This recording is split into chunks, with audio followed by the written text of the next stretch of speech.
Bismillahir Rahmanir Rahim. Previously we discussed pronouns. In this lesson we will talk about Harf of Jarr. For that we must look back on the three types of status studied earlier, as in Rafa, Nasab and Jarr. One reason for any word to be in Jarr status is that it appears after of. This will be elaborated on and clarified in future videos on fragments, insha'Allah. Now another reason for an ism to be in Jarr status is that it follows Harf of Jarr, which are specific words turning the ism which comes afterward into Jarr. Do yourself a favor and learn the following by heart. Ba, ta, kaf, lam, waw, min, fi, an, ala, hatta, ila. Repeat them enough number of times in this sequence so that the meanings and examples we are about to discuss stay with you. First we have ba, which means with. Examples of its usage include binasrillahi, with the help of Allah. Ba is the harf of jar and nasr is turned to nasri.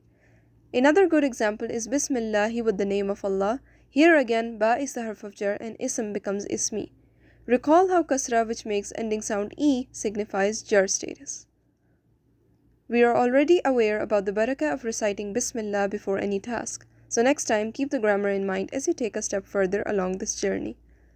Secondly, we have ta, which is used for swearing by. It is exclusive to Allah, whereas other words use waw for that same purpose. As a result, the only example is tallahi.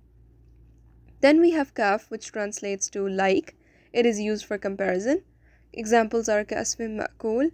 Ka is the harf of jar making asfin jar. Kal ihnil manfush. Again, ka, then the ism right after the harf will be considered here. Then comes lam, more specifically li, which means for and used to associate possession. Lil muttaqeen and lidhikri are common examples of its appearance. Li is the harf of jar for zikri, which is its victim. Coming to waw, once again we have a word used to take an oath, such as washamsi and wattini. Wa is the harf of jar, then ashamsi and attini are its victim. Proceeding to min, which translates as from, minas samai, min is the harf of jar, then as-samai its victim. Min sharri hasidin, both these are simple to remember its application. Moving on to fi, which stands for in. Fi laylatil qadr. Fi is the harf of jar, laylati is its victim.